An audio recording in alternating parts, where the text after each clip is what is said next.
ಅಬ್ಬರಕ್ಕೆ ಈಗ ಗುಡ್ಡ ಕುಸಿಯುವಂತ ವರದಿಗಳು ಕೂಡ ಈಗ ಸ್ಲೋ ಆಗಿ ಶುರು ಆಗ್ತಾ ಇದೆ. ಬಹಳ ಹುಷಾರಾಗಿರಿ. ಹಲವು ಭಾಗಗಳಲ್ಲಿ ಗುಡ್ಡ ಪ್ರದೇಶಗಳಲ್ಲಿ ವಾಸ ಮಾಡುವಂತವರಾಗಿರಬಹುದು ಅಥವಾ ಪ್ರವಾಸಕ್ಕೆ ಹೋಗುವಂತವರಾಗಿರಬಹುದು. ಕಾರವಾರ ಬೆಂಗಳೂರು ರಾಷ್ಟ್ರೀಯ ಹೆದ್ದಾರಿ ಬಂದ್ ಆಗಿದೆ. ಈಗ ಅಪಾಯದ ಮಟ್ಟ ಹರಿತಾ ಇದೆ. ಗುಂಡಬಾಳ ನದಿ.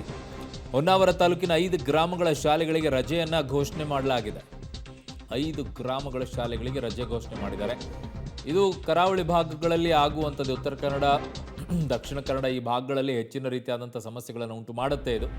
ಸೊ ಅದೇ ರೀತಿಯಾಗಿ ಈಗ ಅಲ್ಲಿ ನೋಡಿ ಗುಡ್ಡ ಕುಸಿತ ಆಗಿದೆ. ಇದು ಅಷ್ಟೇ, ಬಹಳ ಹುಷಾರಾಗಿ ಹೋಗಿ.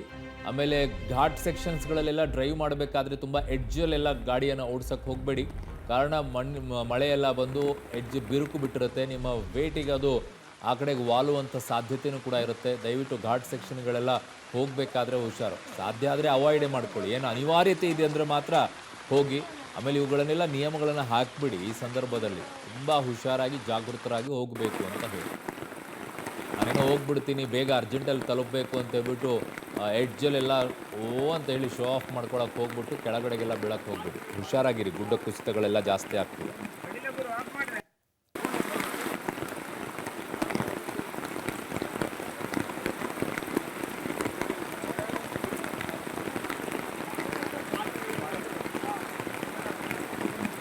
ಕರಾವಳಿ ಭಾಗದಲ್ಲಿ ಅತಿ ಹೆಚ್ಚು ಮಳೆ ಆಗ್ತಾ ಇದೆ. ಅಬ್ಬರದಿಂದಾಗಿ ನದಿಗಳೆಲ್ಲ ಈಗ ಉಕ್ಕಿ ಹರಿಯುವಂತಹ ಪರಿಸ್ಥಿತಿಗಳು ಹಲವು ಭಾಗಗಳಲ್ಲಿ ಆಗ್ತಾ ಇದೆ.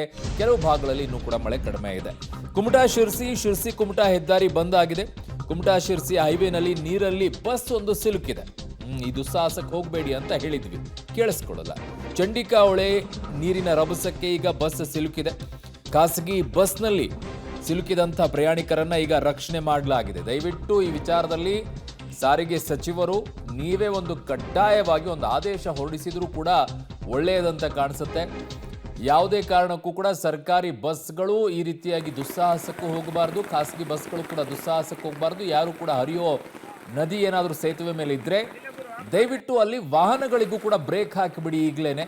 ಆಮೇಲೆ ಆ ಸಾವಾಯಿತು, ಈ ಸಾವಾಯಿತು, ಅವ್ರ ಮನೆ ಕುಟುಂಬದಲ್ಲಿ ಪಾಪ ಜೀವನ ಪರ್ಯಂತ ಅವ್ರು ಅನುಭವಿಸಬೇಕಾಗಿದೆ. ದಯವಿಟ್ಟು ಇದಕ್ಕೆ ಬ್ರೇಕ್ ಹಾಕುವಂಥ ಕೆಲಸವನ್ನು ಮಾಡಬೇಕು. ನಮ್ಮ ಜನಕ್ಕೆ ಬುದ್ಧಿ ಹೇಳಿದರೆ ಅರ್ಥ ಮಾಡ್ಕೊಳ್ಳೋದಿಲ್ಲ. ಅವರಿಗೆ ನಿಯಮ ತಂದ್ರೇ, ಆದೇಶ ತಂದ್ರೇ ದಾರಿ ಅನಿಸುತ್ತೆ.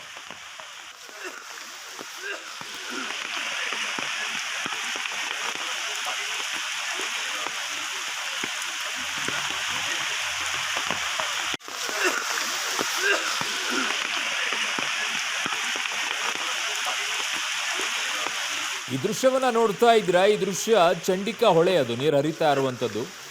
ಖಾಸಗಿ ಬಸ್ ಒಂದು ಸಿಕ್ಕಾಕೊಂಡಿದೆ. ಅದೃಷ್ಟ ಏನು ಅಂತಂದರೆ ನೀರು ಸ್ವಲ್ಪ ಪ್ರಮಾಣದಲ್ಲಿದೆ, ರಕ್ಷಣೆ ಮಾಡ್ಕೊಳ್ಳೋಕೆ ಸಾಧ್ಯ ಆಯಿತು. ಇನ್ನೂ ಹೆಚ್ಚಿನ ರೀತಿಯಲ್ಲಿ ನೀರು ಬಂದಿದ್ದರೆ ಅದು ಆ ಕಡೆಗೆ ಮೂವ್ಮೆಂಟ್ ಆಗಿದ್ದರೆ ಕೆಳಗಡೆಗೆ ದಬಾಕೊಂಡಿರೋದು ಬಸ್ಸು. ಈಗ ಸದ್ಯಕ್ಕೆ ಹಾಗೆ ನಿಂತ್ಕೊಂಡಿದೆ. ಅವರ ಅದೃಷ್ಟ ಅದು. ಇಲ್ಲದೇ ಇದ್ದರೆ ನೀರಿನ ರಭಸಕ್ಕೆ ಗಾಳಿ ತೇಲಕ್ಕೆ ಶುರುವಾಗುತ್ತೆ.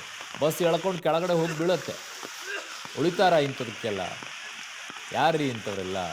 ಕಾಮನ್ ಸೆನ್ಸ್ ಇರಬೇಕು ಮೊದಲನೇದಾಗಿ ಡ್ರೈವ್ ಮಾಡುವಂಥವ್ರಿಗೆ. ಇಂಥದಕ್ಕೆಲ್ಲ ದುಸ್ಸಾಹಸ ಮಾಡಬಾರ್ದು ಅಂಥೇಳಿ. 6 ಇಂಚು ಒಂದು ಅರ್ಧ ಅಡಿ ನೀರು ನಿಂತಿದೆ ಅಂದರೆ ಹೋಗೋದು ಬೆಟ್ರು. 1 ಅಡಿ ನೀರು ನಿಂತ್ರೂ ಗಾಡಿ ಎಳೆಯುತ್ತೆ. 1 ಅಡಿ ನೀರಿದ್ರೂ ಕೂಡ ಗಾಳಿ ಎಳೆಯೋಕ್ಕೆ ಶುರು ಮಾಡುತ್ತೆ. ನಿಮಗೆ ವೇಟ್ ಪೂರ್ತಿ ಎಲ್ಲ ಪ್ಯಾಸೆಂಜರ್ನ ಹಾಕ್ಕೊಂಡಿದ್ದೀನಿ ಅಂತಂದಾಗ 1 ಅಡಿ ಹೋಗ್ತದೆ. ಅದಕ್ಕಿಂತಲೂ ಕೂಡ ನಿಮಗೆ ಜಾಸ್ತಿ ನೀರಿದೆ ಅಂತಂದಾಗ, ಮೊಣಕಾಲುದ್ದ ನೀರಿದೆ, ಅದರಲ್ಲಿ ಬಸ್ ತೊಗೊಂಡು ಹೋಗಿ ನಾನು ದಾಟ್ಕೊಂಡು ಹೋಗ್ತೀನಿ ಅಂದರೆ ಹುಚ್ಚಾಟ ಅಲ್ವಾ ಇದು? ಸಾರಿಗೆ ಸಚಿವರು ಈ ವಿಚಾರದಲ್ಲಿ ಮೊದಲು ಆದೇಶವನ್ನು ಹೊರಡಿಸಿ. ಇಂಥದ್ದೇನಾದರೂ ಆದರೆ ನಾವು ಜವಾಬ್ದಾರಲ್ಲ, ಅವ್ರವ್ರ ಜವಾಬ್ದಾರಿ ಅಂತ ಹೇಳಿ. ಆಮೇಲೆ ಅದಾಯಿತು ಇದಾಯಿತು ಗೊಳೋ ಅಂತ ಕಣ್ಣೀರು ಹಾಕ್ಕೊಂಡು ಪರಿಹಾರ ಕೊಡಬೇಕು ಸರ್ಕಾರ ಅಂತ ಎಲ್ಲ ಶುರು ಮಾಡ್ಕೊಳ್ತಾರೆ. ಮಾಡೋ ಹುಚ್ಚಾಟಗಳಿದೆ. ಸರ್ಕಾರಿ ಬಸ್ ಆಗಿರ್ಬೋದು, ಖಾಸಗಿ ಬಸ್ ಆಗಿರ್ಬೋದು, ಇಲ್ಲ ಓನ್ ಕಾರ್ಗಳನ್ನು ತೆಗೆದುಕೊಂಡು ಹೋಗೋರಾಗಿರ್ಬೋದು, ಬೈಕ್ನವರಾಗಿರ್ಬೋದು. ಲಾಸ್ಟ್ ಟೈಮ್ ನೋಡಿದ್ವಿ, ಬೈಕ್ನಲ್ಲಿ ಹೋಗೋರು ಕೂಡ ಕೊಚ್ಕೊಂಡು ಹೋದರು. ಆಮೇಲೆ ಅವ್ರನ್ನ ಹಿಡ್ಕೊಂಡ್ರು, ರಕ್ಷಣೆ ಮಾಡಿದರು. ಕೆಲವ್ರು ಹೋಗೇ ಬಿಟ್ಟರು, ಬೈಕ್ ಹೊರಟೋಯ್ತು. ಕಾರ್ನವ್ರಂತರೂ ತೇಲ್ಕೊಂಡು ಹೋಗ್ಬಿಟ್ರು. ಇಂಥವೆಲ್ಲ ಆಗಬಾರ್ದು ಅಂದರೆ ಮಸ್ಟ್ ಆ್ಯಂಡ್ ಶುಡ್ ಈಗಲೇ ಆದೇಶವನ್ನು ಹೊರಡಿಸಿ. ಹಲವು ಕಡೆಗಳಲ್ಲಿ ಇಂಥ ಹುಚ್ಚಾಟಗಳು ನಡೆಯುತ್ತೆ.